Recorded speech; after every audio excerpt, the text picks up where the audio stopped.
Well, I want to take you back again to the rebellious stage, which most of us have at one stage or Man, another. I'm still in my rebellious stage, all right? Well, let's say the beginning of your rebellious This wasn't a phase, it's a lifestyle.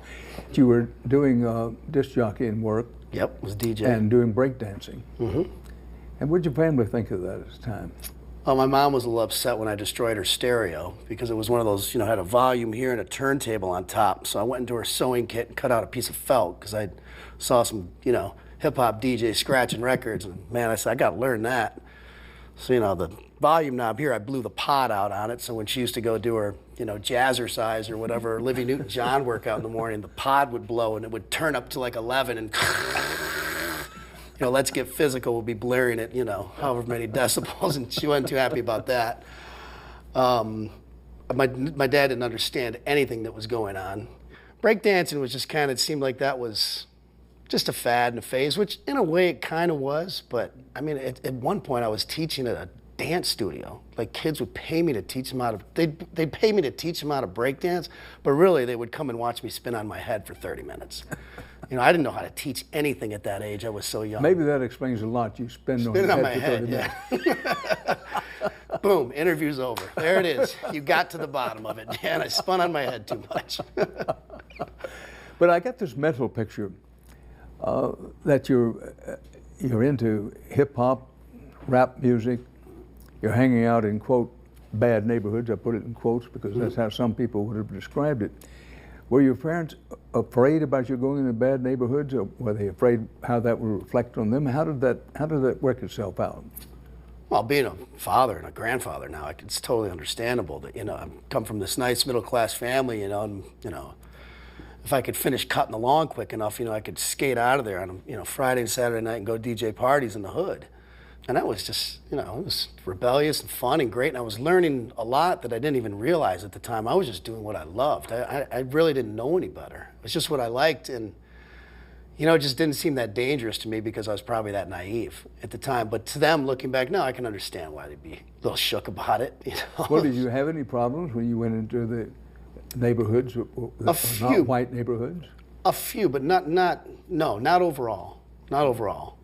A lot of times I would get stopped by the police when I was, you know, there's several times when I was kicked out of the house or had moved out and I was living in these places and you know, sometimes the police would stop me and be like, you know, they'd be like, hey, do you know where you're at? I'd be like, yeah, I live over there. And they're like, you know, they'd just be intrigued because they didn't see me around a lot and be like, really? You might want to be careful down here. This, that, and the other. I was like, nope, you be careful down here. I got to get to the store and get a Faygo. It all makes sense to me now. There was dangerous stuff going on. There was a lot of drug dealing. There was guns. There would be a lot of fights in these parties. This is the height of crack cocaine.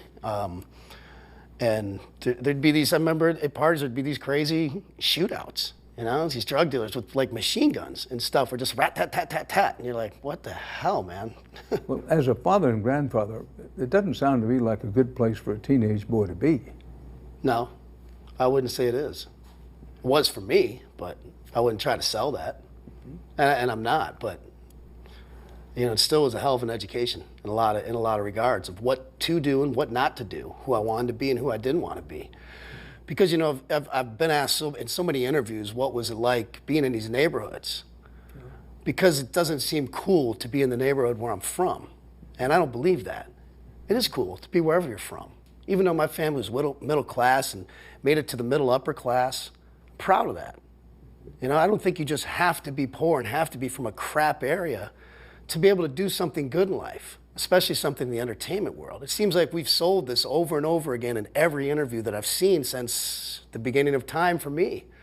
And, you know, it's you know, and I've just been thinking for a long time, like, I'm proud of where I come from. You know, and I spent time in these neighborhoods, and I'm proud of that. And just everything that I had soaking in, I think it taught me to be a lot more worldly person in a lot of ways. I don't know about worldly, but American, right? for lack of term, just to be able to have seen a lot of different sides of things and be able to judge people, judge cultures, judge things, and be a little more open-minded about it, which has closed my mind in a lot of ways to things. Like I wouldn't sit here and sell to you the idea of, you know, gangster music and stuff like that as much as I love it. You know, NWA changed my life, I dare say, like a lot of kids. But I wouldn't sit there and sell that as a book to people or to kids or a way of life at all, because I've seen it. It's not that cool. Whether it meant a commercial success or not, what would you say is the first big, really big break? What really was, or what did I think was? Because there were some times when I thought this is a big break when I was 18 years old and got signed to Jive RCA Records, and it was just, I still every step of the way I learned something, and I've heard that cliche, which I believe is very true. If you learn from your mistakes, you just keep moving forward, and it makes you a better person. And I'm the living proof of that, because there was mistake after mistake, or learning curve after learning curve from the time I was 17 years old. I thought my big break was with Jive RCA, and then working with Too Short and D-Nice, and then touring with Ice Cube and Too Short. And then, I came home from all that, and I got dropped, and I had like $2,200 in my pocket. So I went right to the music store and bought a piece of equipment. I was broke again. Moved back in with my parents. And then from there, I started putting out independent records. My real big break was when I signed with Atlantic Records. That was when I was 18, when I was 27 years old, and got a check. I started making money. And the following year, made tons of money. And the next year, made more money than I ever thought I'd make. And so there's a lot of time in between there and before there, but I would kind of look at those two things as big breaks. But I thought it was a big break when I got a gig at the VFW Hall in Mount Clemens when I was 15 years old.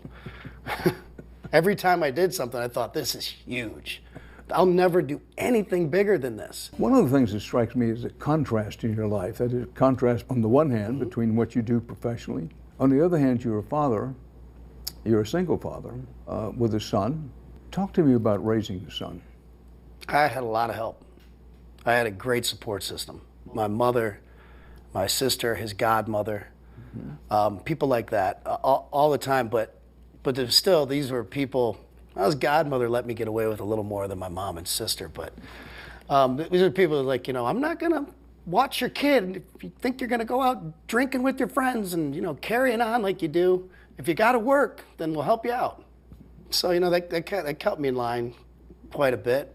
But if I'd go out and have 3 shows, say Thursday, Friday, Saturday, or Friday, Saturday, Sunday, and I'd try to be home Monday to drive on a field trip if I had that commitment or whatever it was to be there during the week. But make no mistake, on Friday and Saturday, wheels came off. You not only have a son, but now you have at least one grandchild. Yep, one granddaughter. Just turned 2 on Christmas. Now, has being a grandfather changed in any way? I mean, I'm looking at Kid Rock, Hellraiser, original quote, American badass. Now you're a grandfather. With me, even though I do hip hop still, I've kind of done a little more of the country and got the roots in rock and roll, depending on which year you catch me at. So, in terms of the country music, it's definitely kept my hillbilly street cred, up to par. Having a granddaughter at 44 years old.